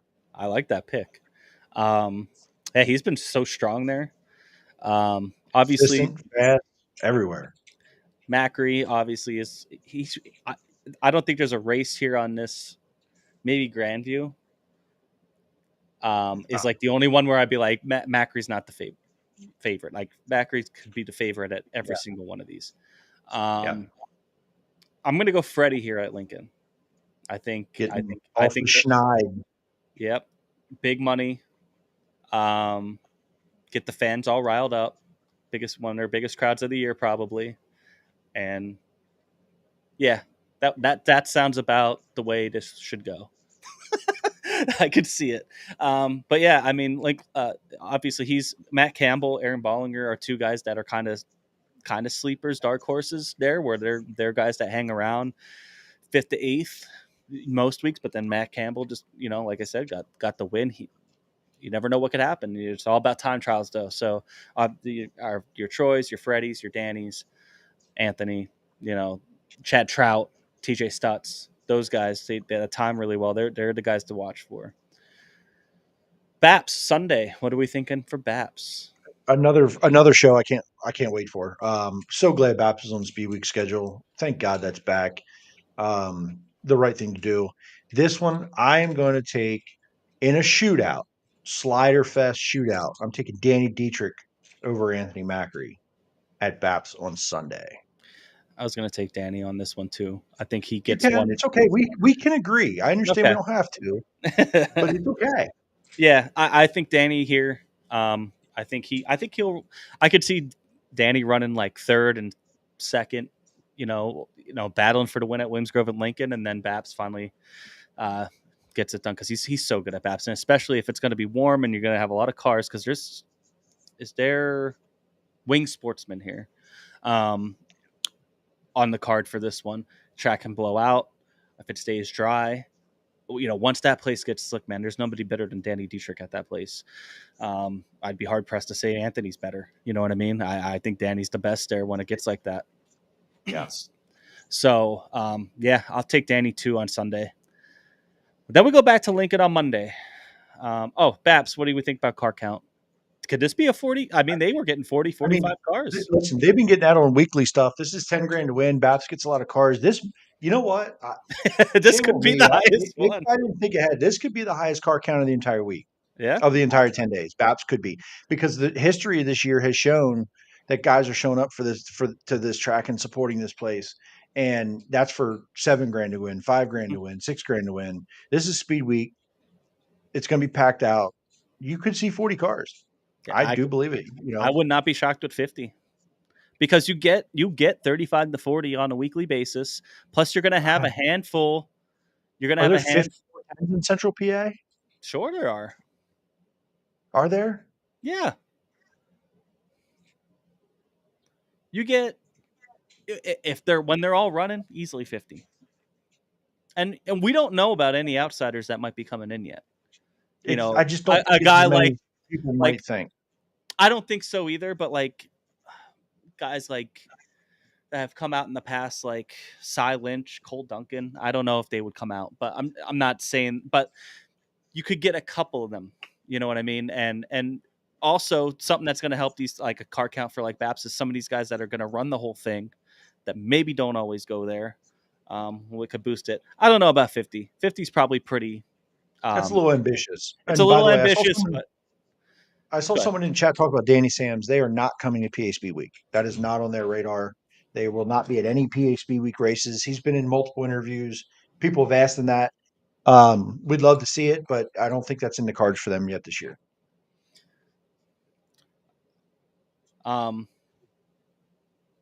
Logan will be at BAPS. That's another one. Yeah, I like Logan, Derek Log- Locke, Cody Fletcher, Stephen Kaisemore. You know, you get those other, and that's what it's been this year at BAPS, is those guys that have ran a lot of laps there in testing, and they have the experience to go out and do this. That's why, you know, BAPS has been supported really, really well this year with the 410s. So yeah, man, it could rival the biggest car count of the weekend for 10 grand, which sounds Yeah. crazy. It's only 10 grand. It's freaking 10 grand. Yeah. So it's pretty cool. This is the first year where they all paid at least 10 grand, and then you have two $20,000 plus to win shows. So it's good. And, you know, there's a lot of contingency bonuses here. There's, I think Long Hollow Cattle does the first 5 cars that miss in the B main get a couple $100. You know, hard chargers, stuff like that. So that's cool.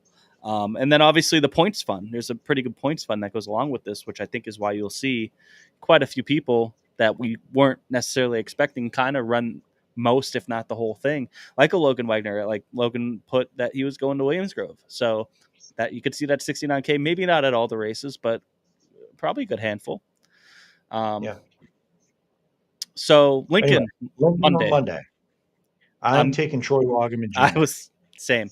I think that's the race Troy wins. I think he runs up into top 5 all weekend, and he gets it here on Monday night. I agree. Cam Smith is another one to watch. I do agree. A lot of people keep saying Cam Smith for sure.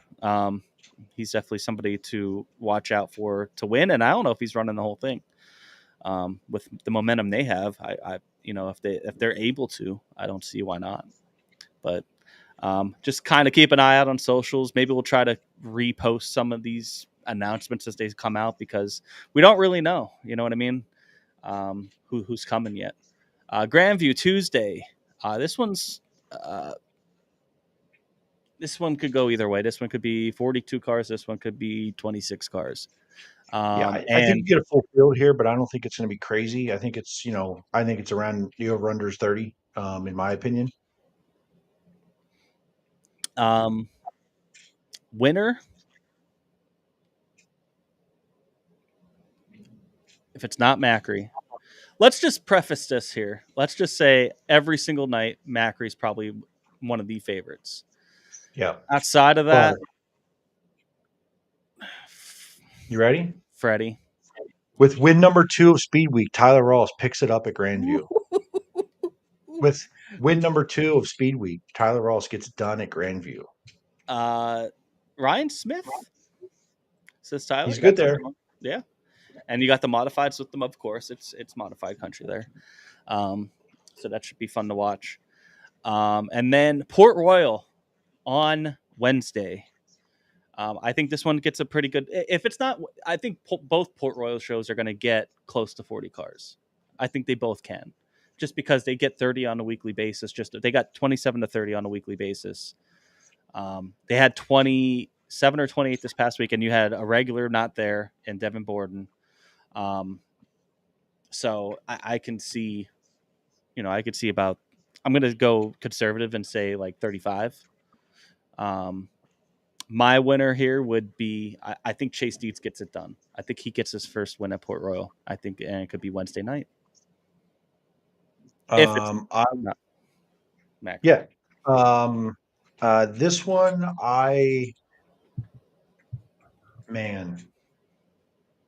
this is tough. I'm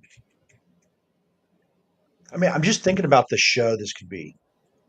Brent Marks, Anthony Macri, Danny Dietrich, Logan Wagner, Chase Dietz, Dylan Cisney, Mike Wald, or Cody Lehman, Kyle Keene, right? You know, So Cody Hartlob too, who doesn't normally go there. You'll have Troy. Freddie there. Troy Troy. is not a fan, but he's going to go, right? This one I'll take. I don't want to take the easy go. Like Chase Dietz, yeah, I'm in. Logan Wagner. I could definitely see Logan. Lance DeWeese is somebody not to forget about. Mary just put that in there. I mean, he just Yeah, we charged forgot up. it. I'm going to forget until I'm told not to. Okay, until he proves me not to. So how's that? No, I like Lance. I just right. Listen, there's so many other cars right now that are shown. I didn't even put Lance in that list. Shame on me, but yeah. Tyler Koenig says Blaine Heimbach wins on Wednesday. That's going out on a limb there. Let's save that for good. Sunday. Let's save that for Sunday. Yeah. I mean, he's good there. I know. He's been good there, but I don't know about winning. I don't know, man. Listen, it would have to be the race of his career that I've seen with the group of cars that are going to be there Wednesday. It'd have to be the race of his life.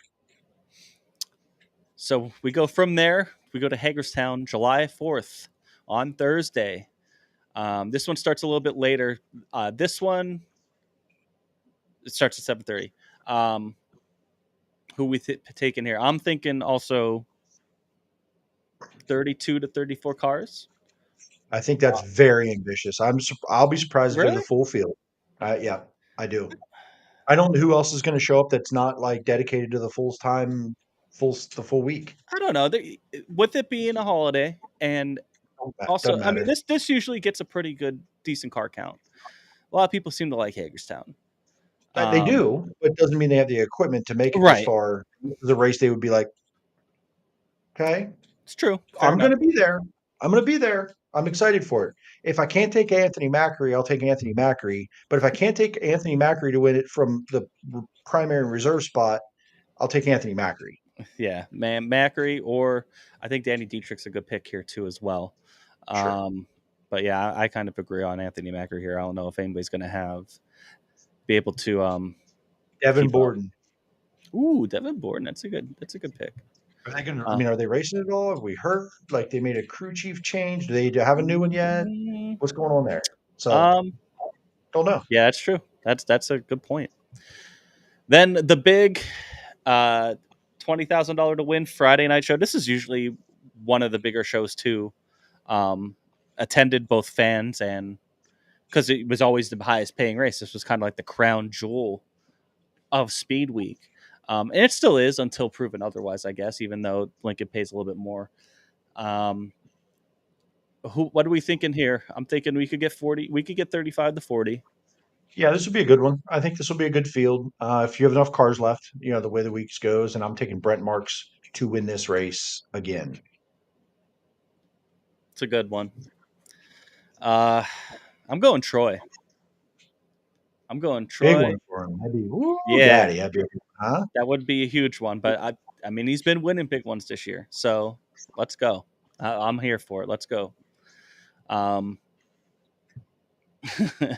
Hagerstown should not be part of it. They are not a PA track. Shouldn't be at a PA Speedweek show. This argument is made all the time, and honestly, my whole life.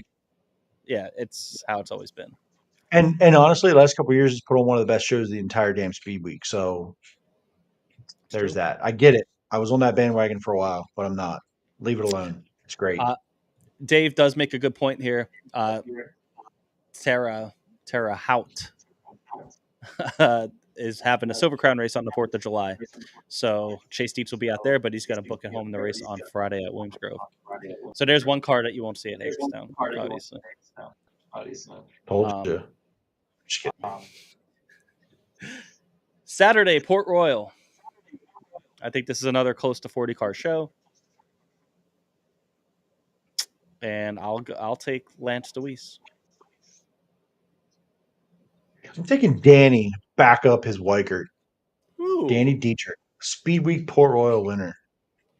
And we really haven't been taking Danny probably as much as we should have.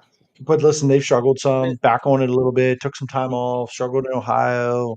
Who knows what you're going to get? But he could easily win Grandview too. I'll take Danny on Saturday.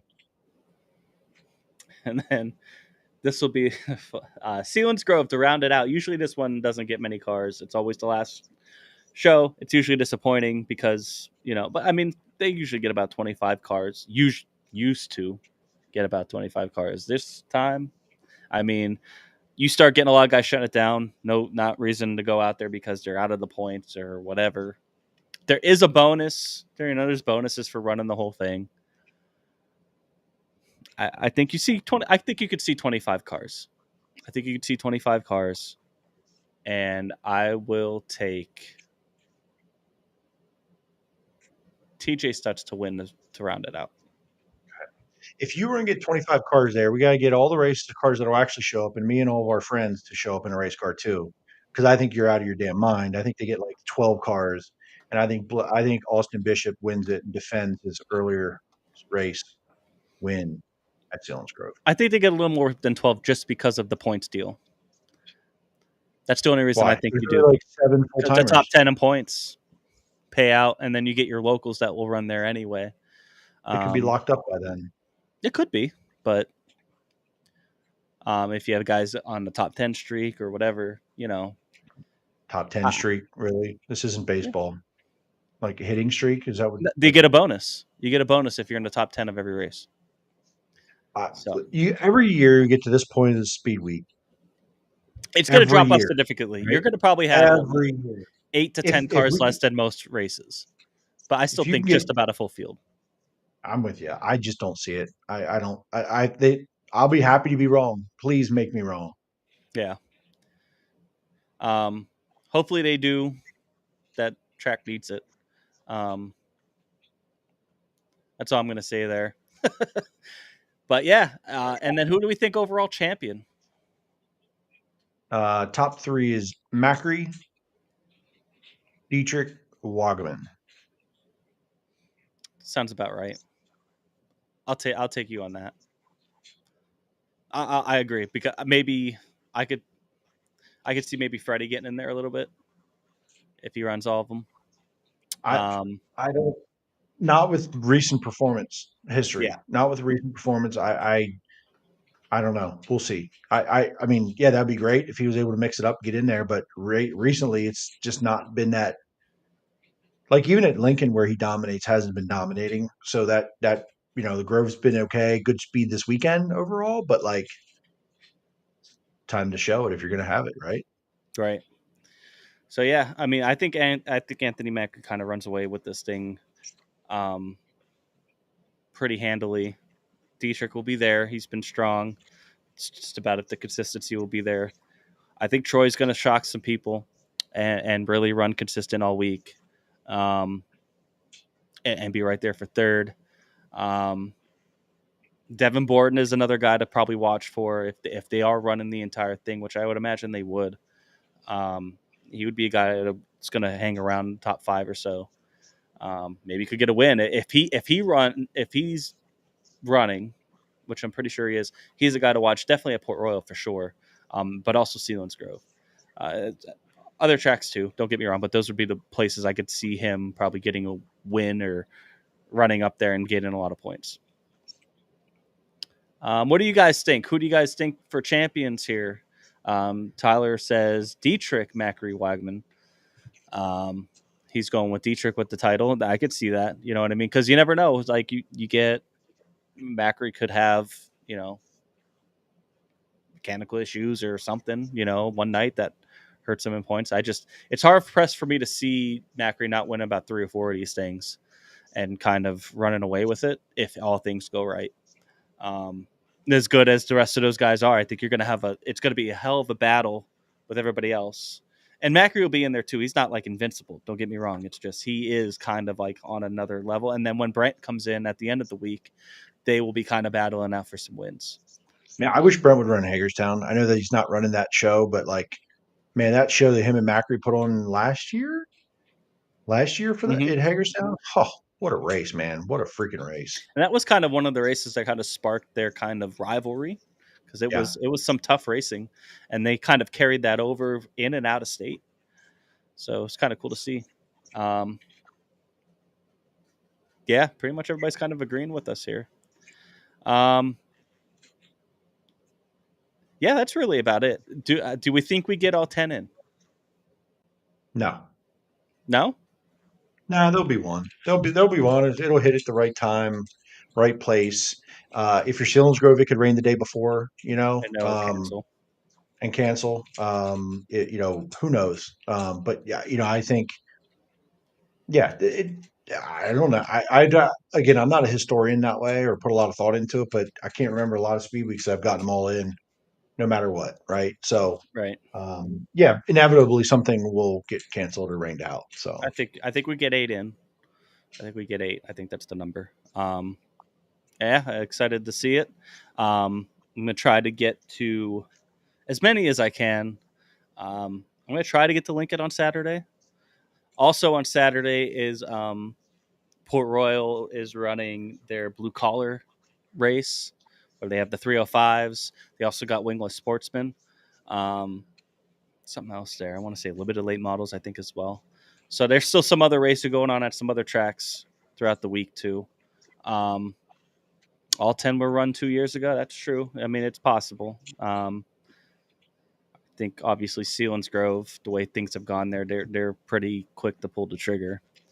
And then you never know with those afternoon thunderstorms. But right now the weather looks pretty good. What's the car count for 305s at Port? I'm going to go 70. I would not doubt it because that's a big pain. there might be 700. I don't know. They just got 42 last week. Port always gets 305s out. I don't think I've ever seen less than 35 there, to be honest. Yeah, it's crazy on a normal night. So, yeah, I could see 60, 70 for sure. That should be good for win, man. Like if you get a bunch of cars, who takes that win? Like Zach Rhodes has been good. Kenny Hafner has been good. Spar just went 11th to first, and he seems like they got their thing back on track. Duke. Like Ken Duke, like there's some hitters, man. I'd want to say Logan Spar just because he just won there and he's been really good. Right. I'm going to go Kenny Hefner though. I saw a comment earlier that what did it talk about? I think it was Doug Dodson parks at Saturday at Port, says Tyler. It's a good pick. That 305 class. We talk about the 358 class, but the 305 class is tight. He's due. He hasn't won in a while. Remember, where's it at? Well, William Wagaman. I'm sorry. I love Baps. They took the banking away up there. At least they made a major mistake. Baps, listen, Baps can do what they want, and somehow they put on a great show in 410s every goddamn time. So they don't tend to lose when it comes to 410 racing. So I don't really care about banking. I wish there wasn't a wall at the bottom 1 and 2, and there were still tires. That was always cool watching Donnie Crates Jr. man just run the bottom middle through a feature. Super cool. I forget what there was another comment I saw. I'm trying to look it up here. I don't remember. Sorry, but yeah. So yeah, I'm going to try to get to both Williams Grove. I'm definitely going to be at both Port shows. I'll be at Selinsgrove if that runs, and I'm going to try to get to Saturday Lincoln, and I might try Baps on Sunday. So that's a pretty ambitious schedule for me, but I have all those. I'm at in Hagerstown. I won't be at Grandview. Not doing Grandview. Not doing Selinsgrove. I'm not doing Monday Lincoln. Won't do Grandview, and I won't do Hagerstown. But the rest I'm going to try to do. And Hagerstown is the one I put on my list this year of like the non-normal, non-super local. Mm-hmm. I want to go to Hagerstown. I was there one time. The show's been so good. I want to go down there and check that place out. So excited for that. Hopefully 8 shows this year, which would be my record for me. It sounds tiring already. Oh, but I'm just glad that it falls on like a holiday week. You get, because I'm not taking any like time off of work or anything. So I'm just going to try to do what I can around work during the week. And then on the weekends, hit what I can. So depending on weather and all that, I'm excited for it. We're going to try to do some pit walks probably when we are at some of these races together. We get there early enough, right? I'm still working too. So if we get there early enough. But I will also say this: the two that I'm not planning on going to is Sealands Grove and Grandview. I will be buying both of them. I'm going to support it. So Yeah. I'm going to buy both of those and support that. I should be at all the other ones. Go from there. Looks like storms on Saturday so far. Yeah, I mean you're gonna have that Each Saturday. This coming Saturday? this upcoming Really? Saturday. Oh no! Actually I thought it's all Sunday. Sunday was one, and then Wednesday was another. Mine Saturday just shows 25% humid with low clouds, couple of evening showers. Yeah, Sunday. nighttime on Saturday is 63%. So it's going to Yeah, depend on we'll when that see. hits. Sunday looks pretty. Couple of morning showers, otherwise mostly cloudy and hot. It's going to be 93 degrees. Wednesday looks like a chance of some thunderstorms, so I'm hoping not there. But then right now 0% Thursday, Friday, and next Saturday and Sunday look pretty good. So obviously we'll see when we get there. You're going to deal with those, and sometimes those rainouts kind of help save the teams a little bit, and all that. So, but yeah, support divisions for these. I know we talked about a couple, but what about Lincoln Saturday? Do they have a support division? Extreme stocks? Are they doing extreme stocks again? That's a good question. I thought Tyler knows this. Come on, Tyler. Where you at?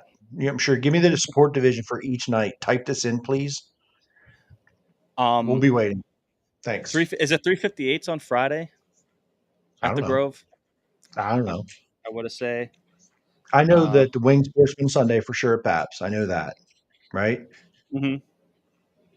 There you go. Extreme stocks on Saturday at Lincoln. Let's go. That's also another reason I'm so hyped for that show. Yeah, 358 Friday. Watching the extreme stocks, my boy Sammy Ryle getting after it at Lincoln. It's awesome, man. Hyped for that. 358 Friday. Extreme stock Saturday. Super Wing Sportsman Sunday. Yep. So Monday at Port. Nothing on Monday. 358's on Tuesday. EMMR at Hagerstown. Wait, 358 modifieds Tuesday at Grandview, 358 modifieds, yes. Modifieds, yeah. We don't do 358s at Grandview. Not real ones.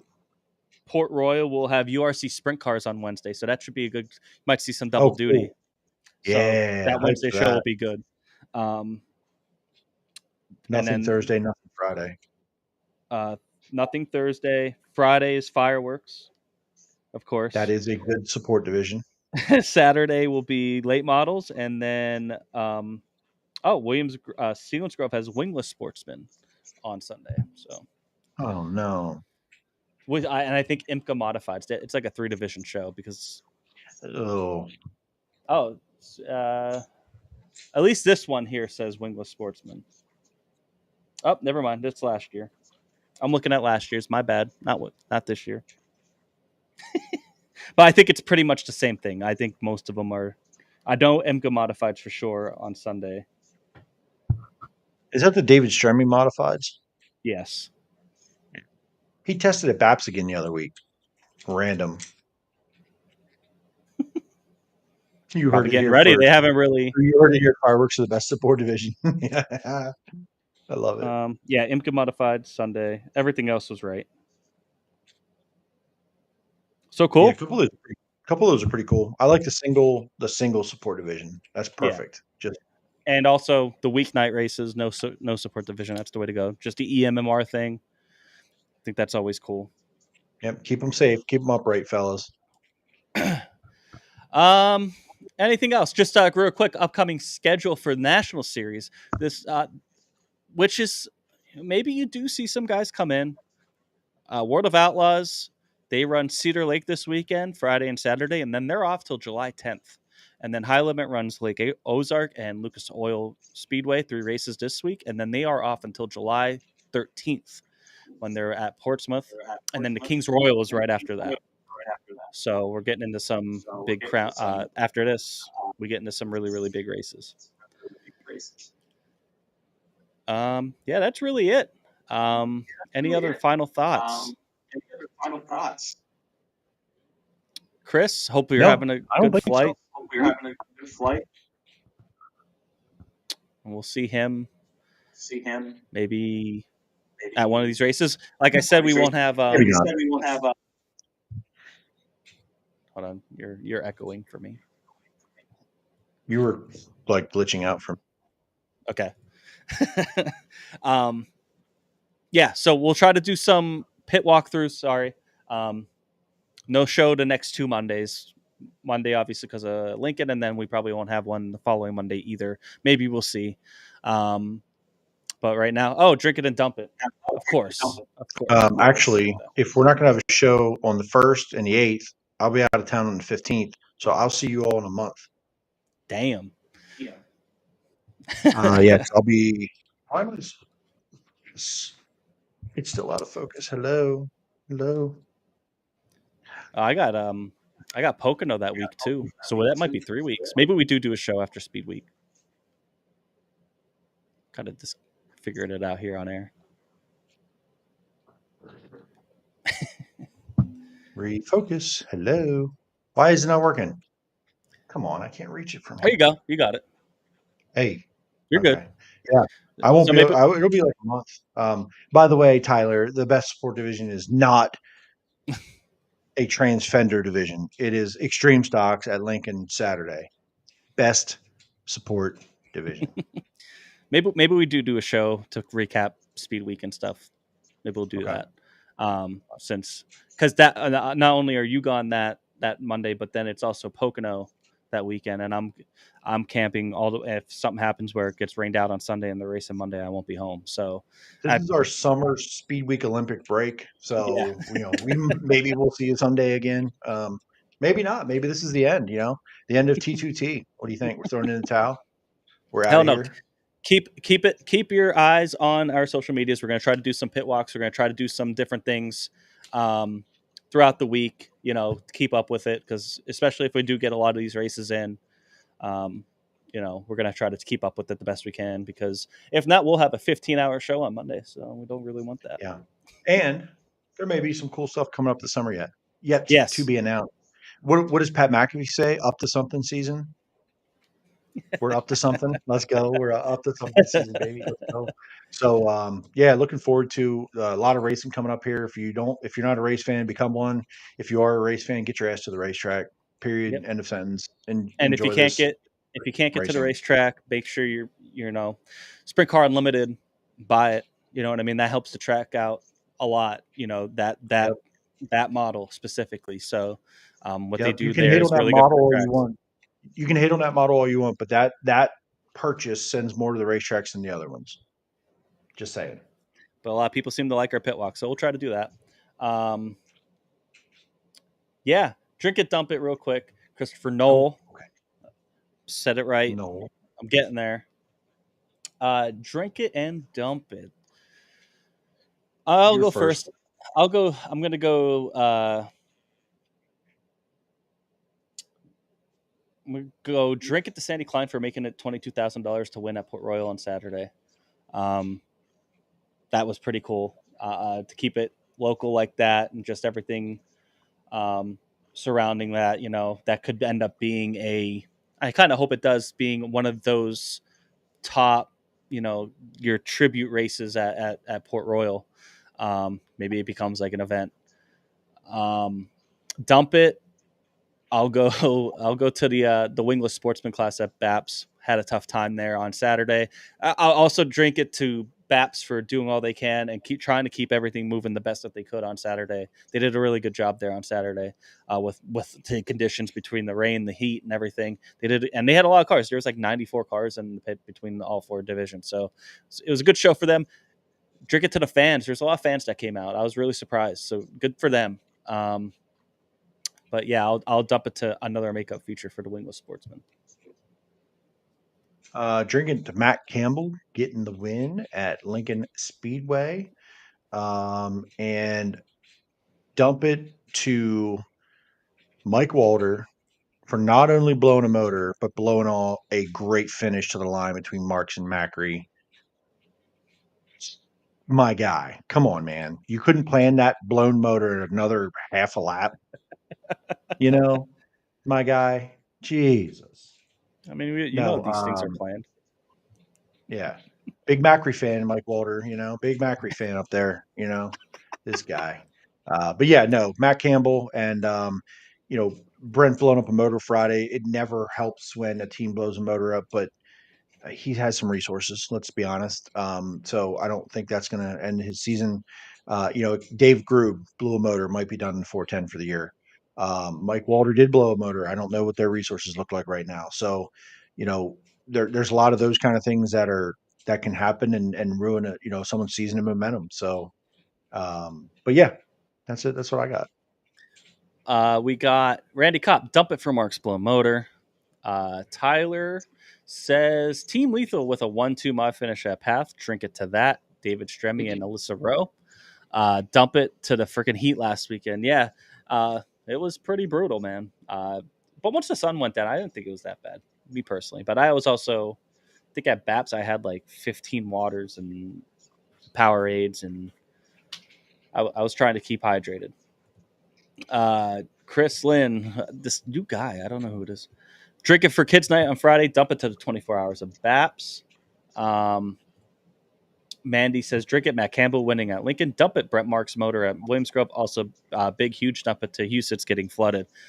Yeah, that's tough. Not only all the people that lost their motorhomes and their equipment there, but it is going to take a long time for that place to, I shouldn't say a long time, but probably a good 2-3 weeks to get that place cleaned up.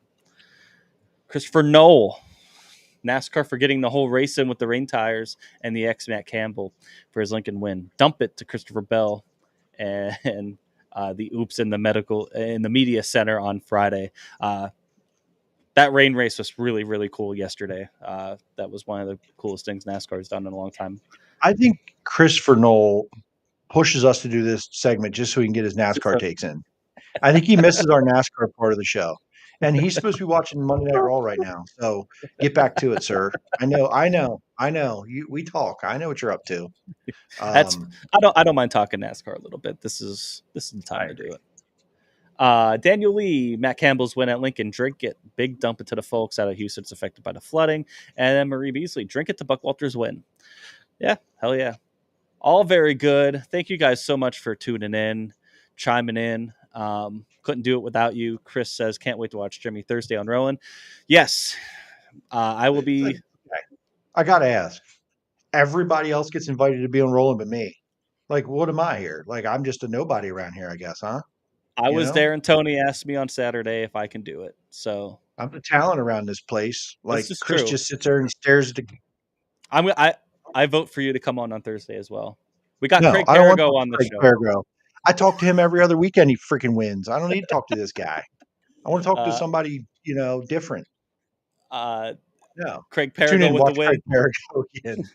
Yeah, another win for him. He just absolutely dominated. And then he, I went to go congratulate him. And he's like, "Yeah, well, where's my sticker?" Every single time. We have T2T stickers. They are ready. They're coming. Where are we going to see it next? When was? I don't know. Unless I go to Port on Friday or Saturday. I don't know. We'll figure it out. We'll see him soon enough. I'm also going to do a quick dump it to Brett Perigo. He started on the pole that feature, had to pull off about 4 laps in. Yeah, what happened? Motor issues. Same thing that was kind of happening at Port, but it's getting worse. So he pulled it in before he did any too much damage. Don't know when he's going to get back out. It's not just a quick fix thing. So, but I believe they're going to run Hilltop and PPMS this weekend with Carmen, and then I think they're debating on going out with the Silver Crown for Terre Haute. So yeah, that's it. Again, keep your eye on our socials. We'll try to do some pit walks, maybe some little short clips throughout the week, and then we'll just keep an eye on it on our socials too, on when our next show is going to be. Thanks again to Daison Pursley, for joining us for as long as he did. And good luck to him as well. And thank you guys for tuning in as always. Like, comment, subscribe, share it with your family and friends. Yeah. Have a good night.